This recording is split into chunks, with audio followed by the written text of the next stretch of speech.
The floor is yours. Thank you, Mayor, Vice Mayor, members of City Council. At this time, I'll take a few moments and review the items on your agenda for this afternoon's work session meeting. First listed as the city planning update, Mr. Tahan, Planning Director, will provide an overview of a handful of items coming for City Council consideration on a future docket. Following that, we do have several items that require consideration of a closed session motion. So without objection or any modifications to the agenda, I would like to ask Mr. Tahan to come to the podium. Objections? Mr. Tahan, welcome. Thank you. Thank you, Mr. Manager, Mayor, Vice Mayor, members of City Council. I have 3 items that the Planning Commission considered and made recommendations on at their September public hearing that I'd like to brief you on. The first item is a zoning text amendment that will require self-storage units, or also known as mini storage units, to be permitted by conditional use permit rather than permitted by right. Currently, self-storage units are permitted by right in most of our general commercial districts as well as our light industrial districts. Here's a map showing the zoning locations of the areas where it's currently allowed by right. That yellowish orange color are generally the industrial and commercial zoning districts where it is permitted, and that little blue area kind of near the downtown areas where it's currently permitted by conditional use permit. The purple circles are the locations of where we believe are the existing storage unit facilities using the best available data and across the city. The City Planning Commission, by a 6-0 vote, recommends approval of the text amendment. Self-storage utilizes a significant amount of land with little job creation or economic activity, but it does allow for a site-by-site analysis through the conditional use permit process.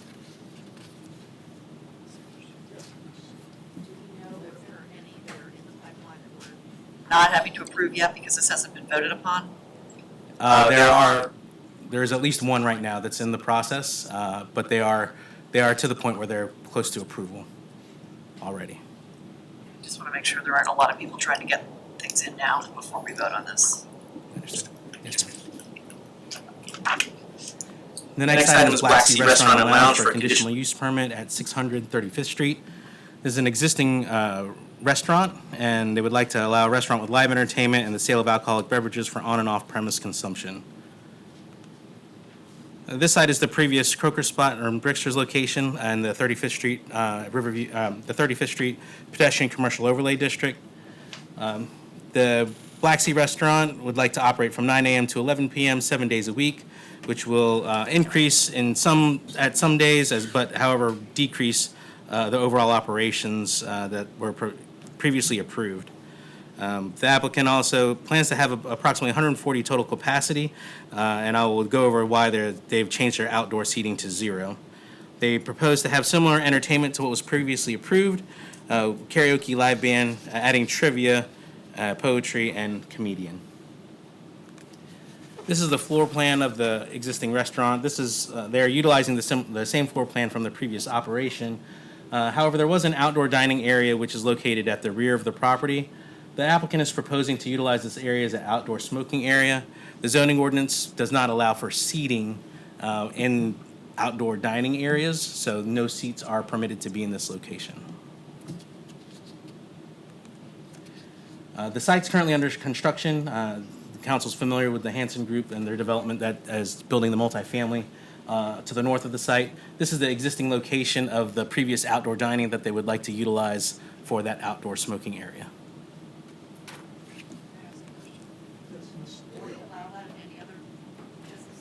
City? There are other locations, such as breweries or craft brewery areas that do have outdoor areas where they locate smoking areas. So it's not common, but it is something that has been shown and approved before. And are we concerned with the adjacent residential that we're going to get future complaints? The Planning Commission did have a discussion about this. What you do not see kind of off screen, there's a drive aisle that is between this and the existing residential development.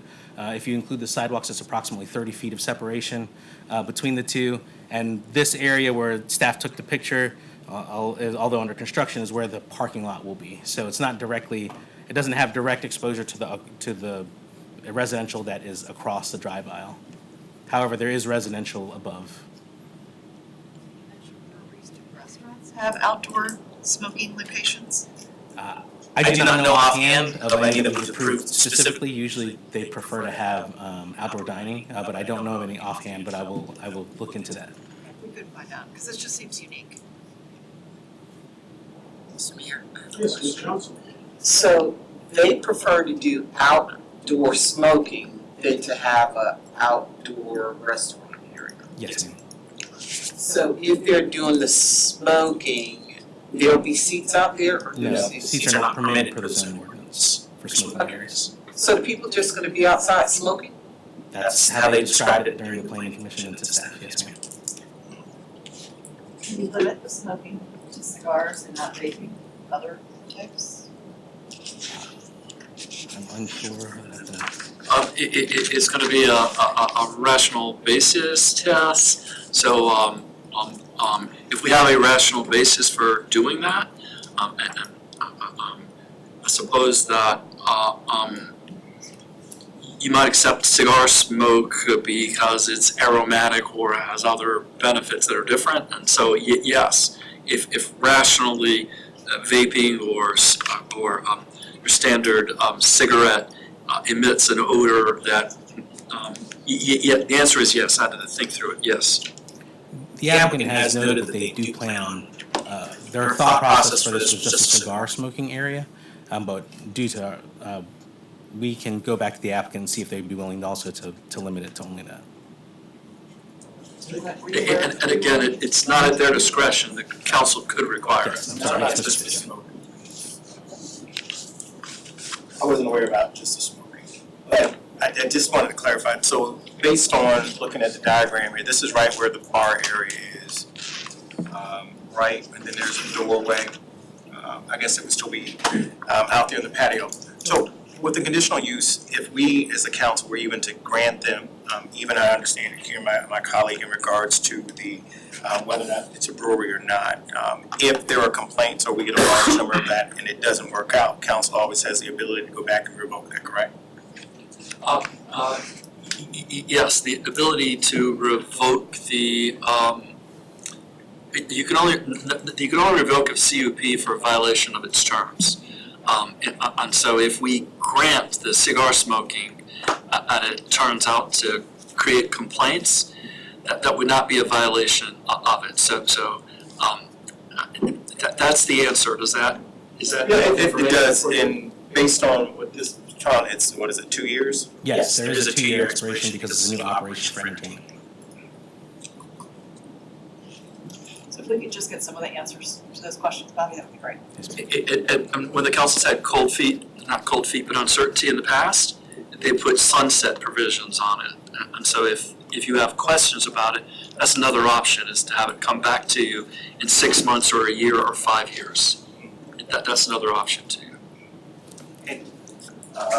Okay, one of the other things that I have with this particular operator here is that I know that they're in the area. Timing has been a situation for them, and making sure that they stay on track, and to be a successful business there. So, what are we supposed to do here today? Is this just updating? We're supposed to? This is just the planning update. This will be on a future agenda Got it. for the city council. Perfect. So then we can get those answers, all right? So other than this patio on the back, there's no conversation as to the ABC license or anything of that nature. So with the council people for that area, is this the only concern?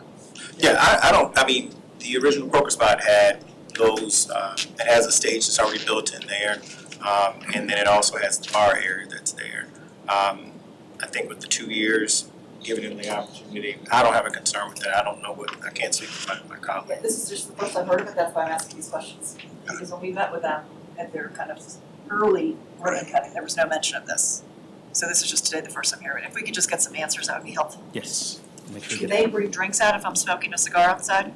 It would meet the ABC requirements because it is an enclosed area separated from the public, so I believe yes, they would be able to bring drinks to that location. Yes. I think that would be a matter of their ABC permit. And so if they applied for all those areas, I believe the ABC would grant it. All right. The last item, I'm sorry. The Planning Commission does recommend on a 6-0 vote approval. Again, the site previously operated as a restaurant. They have limited their hours, and there is a proposed 2-year expiration or sunset on the conditional use permit. Last item for the update is Big Boss Burritos for conditional use permit at 905 East Ocean View Avenue. The site is a existing restaurant, and the operator would like to allow the existing restaurant to sell alcohol on and off premises and to modify their hours and add live entertainment. The location is currently operating as the existing restaurant without alcohol sales. The applicant is proposing fairly limited hours except for Friday and Saturday, which is 11 a.m. until 1 a.m., but the other days are closing at 11 p.m. and 10 p.m. The applicant is proposing to keep the same capacity that they currently have, and the only entertainment that they're looking to add is karaoke. Here's the existing floor plan on page right of the plan. That area and the square is an outdoor seating area, and the red box there is where the karaoke entertainment would be located. And then to the left is the interior seating for the location, and there's a smaller area for interior karaoke. The entertainment would be limited and the outdoors until 10 p.m. To align with noise ordinance requirements. By 6-0 vote, the Planning Commission recommends approval of the proposed use. The applicant is proposing limited hours and forms of entertainment, and the outdoor entertainment, again, as I said earlier, will cease by 10 p.m. To align with noise ordinance requirements. And there was a letter of support from the Cottage Line Civic League.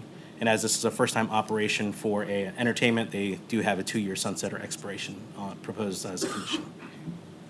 Yes, Mr. Sweet. Food is awesome. We have a chance to eat it. They're based out of North Carolina, and this is their second location. I don't think they understood originally how Virginia and Norfolk works, so this goes on, I think, 2 years probably. There's been communication about this in the community outcrying that we would not approve their ABC, but they applied for it very late, so after they had started the process. My question is that, yes, they want to sell alcohol late, but can't you still sell alcohol until 5 p.m. legally without, so you can go through a CUP process, but you could still apply to have regular restaurant hours and cut off at 5 or earlier? Yes, so we did offer that to the applicant. If they wanted to sell alcohol, they'd have to close the entire operation at 5 p.m. But they chose to continue, just to go without serving alcohol. So they can't stay open until 5 and then just stop selling alcohol? They actually have to close at 5, the hours have to be? That is correct, that's how the ordinance is currently written. I just, in this waiting period, I'm just wondering if later on we can have a bigger conversation about that and letting these restaurants get up and running and show that they can do it just on regular hours beforehand. I don't know if, I mean, unfortunately, they make money off of alcohol sales, so and people won't come back sometimes, but if they could sell till 5, and then just stop selling, I can see the conflict there. It's like, who's there monitoring that they're not going past 5 o'clock, and what do you tell them? Maybe there's a way that we can work around that. All right, and that's all I have. Any questions for Mr. Tahan? Thank you, sir. Thank you, sir. All right, Mr. Roberts. That's all we have, sir. We have a number of items for closed session.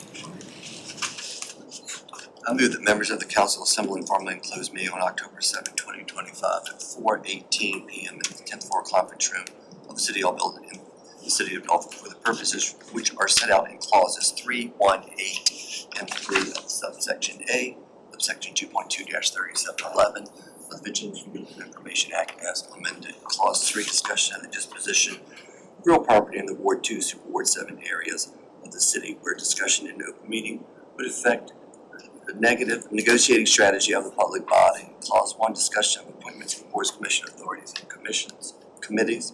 Clause 8, consultation with legal counsel regarding a possible legal matter. Clause 3, discussion of the acquisition of real property in the downtown area of Ward 2 where discussion in an open meeting would adversely affect the negotiating strategy of the public body. Mr. Clanton? Aye. Mrs. Doyle? Aye. Mrs. Johnson? Aye. Mr. McGee? Mr. Page? Aye. Mr. Mr. Spiegel. Aye. Mr. Thomas. Aye. Dr. Allen. Aye. We're close.